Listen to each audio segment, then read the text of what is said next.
The thermometer outside Mike Anderson's cabin read 40 degrees below zero and was still dropping. In the 5 years he had lived in this remote corner of Alaska, he had never seen the temperature fall so low. The approaching storm wasn't just another winter challenge, it was the kind that made even the most seasoned wilderness dwellers question their choices. In the heart of Alaska's frozen wilderness, where the nearest town was 4 hours away, his cabin stood as a lonely outpost against the unforgiving landscape. The wooden structure, worn down by countless storms, had been his home since he decided to leave his fast-paced life as a wildlife photographer in Seattle. That night, as the wind howled through the towering pines, Mike knew his decision to live. They would be tested like never before.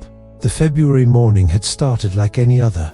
He woke to the familiar sound of wood crackling in the fireplace, the fading warmth of the embers barely reaching the corners of his modest living room. Through the frost-covered windows, he saw that more snow had fallen overnight, adding yet another thick layer to the already deep drifts. At 45 years old, Mike had developed a careful routine to survive in such a harsh environment. Every morning began with checking his weather radio, assessing his supplies, and making sure his essential equipment was in order. His cabin, though simple, was well stocked with canned food, medical supplies, and emergency gear. The walls were lined with photographs he had taken over the years, images of wolves, moose, and bears in their natural habitats, serving as silent companions in his solitude. But that morning's weather report was alarming.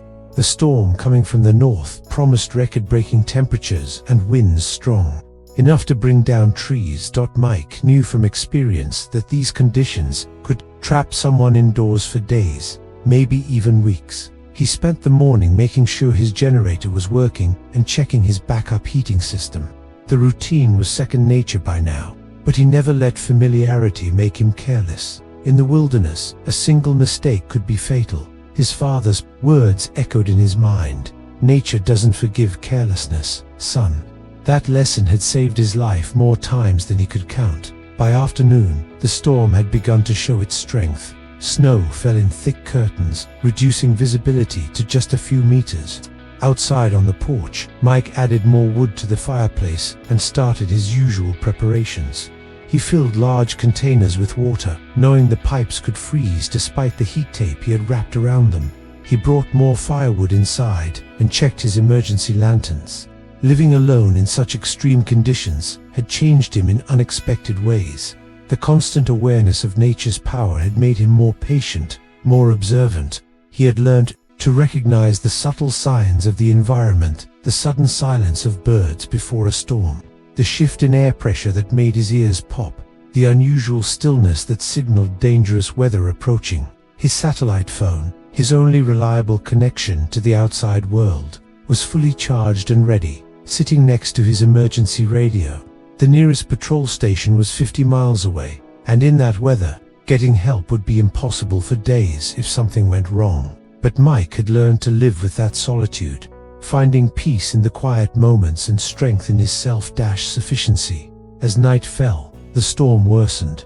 The wind found every tiny gap in the cabin's walls, creating a ghostly whistling sound around the structure. Even after all these years, Mike had never fully gotten used to that noise. He prepared a simple dinner, canned soup and bread, saving his fresh supplies for what could be a long period of isolation. What happened next would challenge everything he knew about survival in the frozen wilderness. Shortly after midnight, something disrupted the storm's rhythm. Through the howling wind, Mike heard a sound that made him sit up straight in his chair. A deep, guttural growl, muffled by the storm but unmistakable to someone who had spent years photographing wildlife. A bear. And it was close. In February, bears were supposed to be in deep hibernation. The fact that one was awake and wandering in such extreme cold meant something was very wrong. Mike grabbed his flashlight and cautiously approached the window. The beam of light cut through the swirling snow, but visibility was still poor. The thermometer now read 45 degrees below zero, and the brutal wind made it feel even worse. Then he saw them, 3 dark shapes moving against the white storm, their bodies barely visible in the snow. A mother bear and 2 cubs. Their movements were slow and heavy. Even from inside, Mike could see they were struggling against the cold and hunger. The mother bear's once powerful stride had been reduced to an exhausted drag, and the cubs pressed tightly against her, trying to shield themselves from the brutal wind. Years of observing wildlife had taught Mike how to interpret animal behavior. These bears were dying, and he had to make a decision. What he saw deeply worried him. The mother bear was desperate.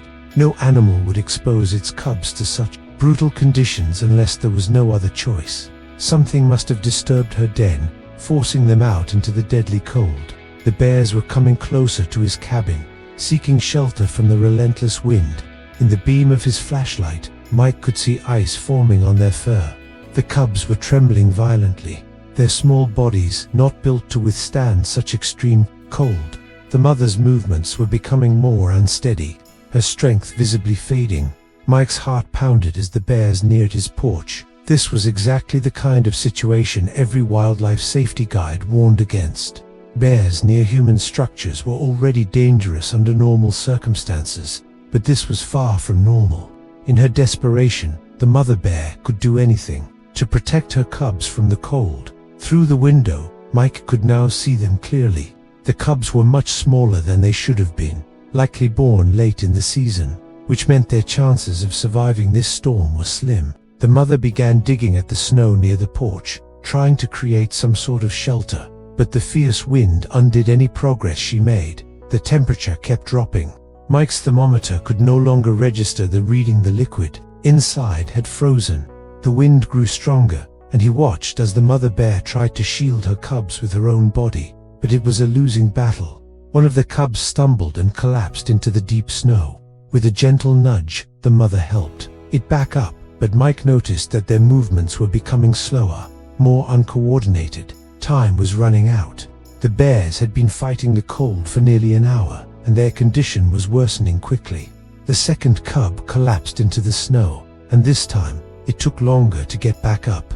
The mother did her best to help, but her own strength was fading. She let out a low, mournful sound, a noise filled with desperation that cut through the howling wind and struck Mike right in the chest. He found himself leaning against the window, his breath forming a mist on the glass. Throughout his career, he had photographed hundreds of bears, documenting their behaviors, their struggles, their victories.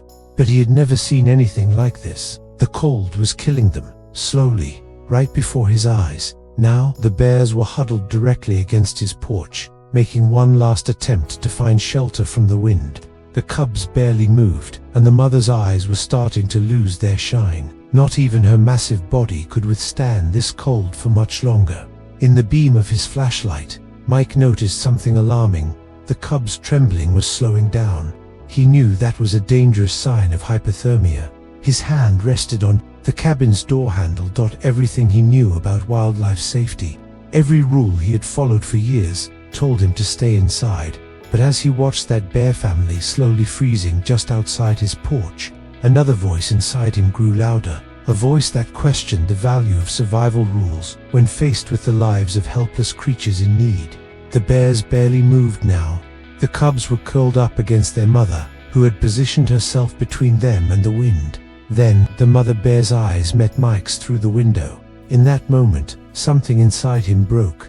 There was no aggression in that gaze, no wild fury, only exhaustion, desperation, and something that looked frighteningly like resignation. Time seemed to freeze along with the world outside. Mike remained still, his hand on the door handle. Every survival instinct screamed at him to stay where he was. He knew what desperate bears were capable of. He had photographed their strength and their fury. But now, all he could see in front of him was the need for help. The mother bear, though weakened, still had enough strength to kill him with a single blow. If she saw him as a threat to her cubs, the wind violently shook the cabin, and the bears had stopped shivering. Mike knew enough about hypothermia to understand what that meant. The cubs were entering the final stage of freezing. Their small bodies were giving up the fight against the cold. The mother's breathing was growing weaker, her massive body barely rising and falling beneath the increasing mountain of snow. Mike's emergency radio crackled with a weather update. The storm would last at least another 12 hours, and conditions would only worsen. The bears wouldn't survive the night. A thick layer of ice was already covering their fur, and their breathing was dangerously slow. Mike's mind raced for options. He had a storage room attached to the cabin, originally built to store his photography equipment.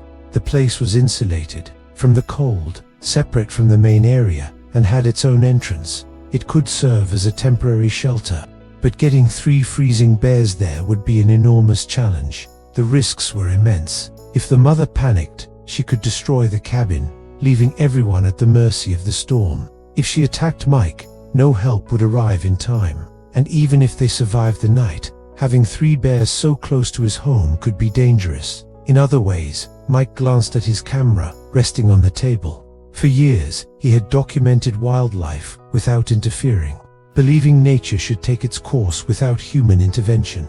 But as he watched the nearly motionless cubs covered in snow, he began to question everything he believed about the relationship between humans and wild animals. The mother bear's eyes never left his. There was something in that gaze he had never seen before, even after years of photographing animals. It was as if she understood that he was their last chance at survival. The natural fear of humans seemed to have been replaced by maternal desperation. A loud crack shattered the night as a branch broke under the weight of ice and snow. Mike flinched, but the bears barely reacted. The lethargy was reaching a critical point. The mother tried to nudge one of her cubs with her snout, but her movements were becoming uncoordinated. Soon, she would be too weak to move. Mike started removing his heavy coat. If he was going to do this, he needed to move quickly. He put on his thickest gloves and grabbed several blankets from the emergency supplies. His hands trembled as he checked his satellite phone one last time. He knew that in this storm, it would be useless if something went wrong. What he was about to do was irreversible. Opening that door would break every wildlife safety rule he had followed his entire life. It went against his training, his experience, and even common sense. But as he watched the mother bear take another trembling breath, he realized that sometimes survival required more than just following rules. His father's words echoed in his mind. Nature doesn't forgive carelessness. But was this carelessness? Was it reckless to try to save a doomed family? Or was it madness to risk everything to prevent the death of 3 magnificent creatures? The line between wisdom and foolishness had never felt so thin. The cubs were now completely still. Only the faint rise and fall of their chests indicated they were still alive. The mother's eyes were beginning to close, her massive body sinking into the snow. The cold was winning, even against her incredible strength. Within minutes, it would be too late to do anything. Mike took a deep breath and made his final preparations. He turned on all the heaters, creating as much warmth as possible inside the storage room. He placed the blankets near the door, within easy reach. His hands no longer trembled. Uncertainty had been replaced by determination. The mother bear watched his every move through the window. There was intelligence in her gaze, something that transcended the barriers between humans and wild animals. At that moment, Mike didn't see a dangerous predator. He saw a mother fighting with her last breath to protect her children. The wind howled louder, and the temperature continued its relentless drop. The clock showed just past 2 in the morning, the coldest hour of the night, when the chill was at its cruelest. Everything he knew about bears, about survival, about how to handle encounters in the wild, was about to be put to the test. His hand reached for the doorknob. Through the frost-covered glass, he saw the 3 bears. Their forms were becoming more and more buried in the snow. The next moments would be the bravest, or the last of his life. Mike took one final deep breath and turned the knob. The door creaked loudly as it opened, echoing into the frozen night. The wind rushed into the cabin, bringing with it a gust of snow, and the biting cold stung his face. The bears were only a few feet away, their bodies now half buried under the growing snowdrift. Moving slowly and carefully, Mike stepped onto the porch. The mother bear's eyes gleamed as she noticed his presence, but she made no aggressive movement. Her survival instinct seemed to be at war with exhaustion.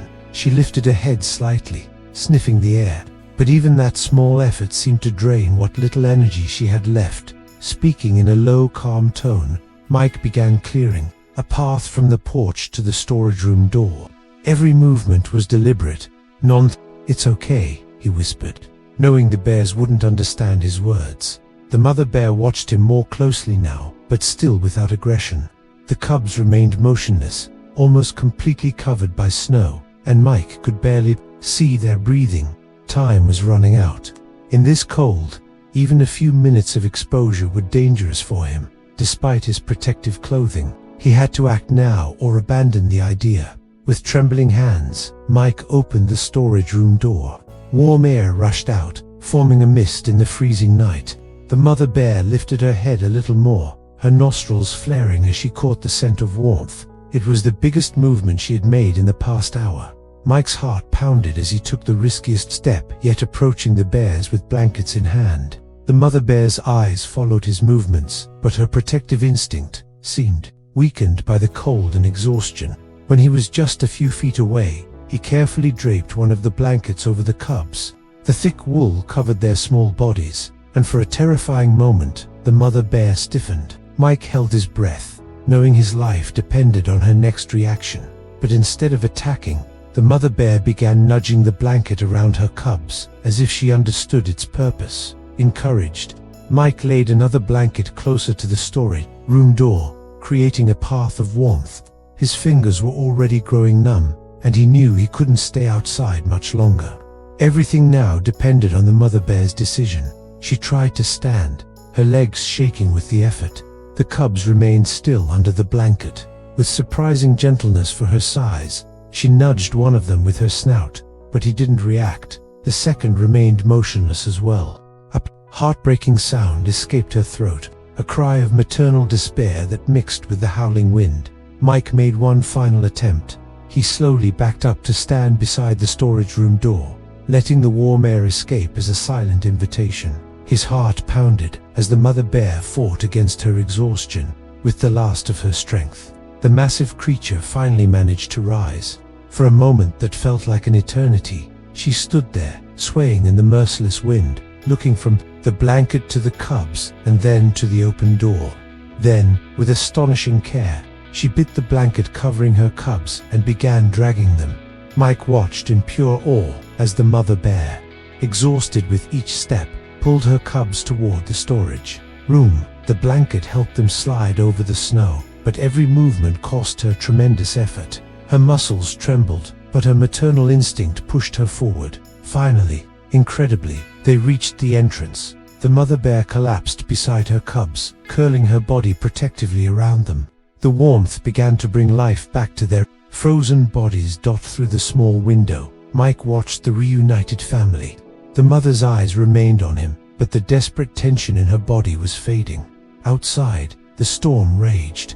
Inside, a miracle was happening. As if she could feel it, the mother bear began to grow restless. Her natural instincts were calling her back to the forest. The cubs, now fully recovered, were bursting with energy, testing their renewed strength. With the same care he had used on that desperate night, Mike opened the outer door of the storage room. Fresh air rushed in, and sunlight streamed through the open doorway. The mother bear lifted her head, sensing the change in the weather. She stood up, majestic and strong, once again completely different from the desperate creature she had been 3 nights ago. The cubs followed their mother's lead, their small bodies now full of energy, like healthy young bears. At the entrance, the mother bear paused.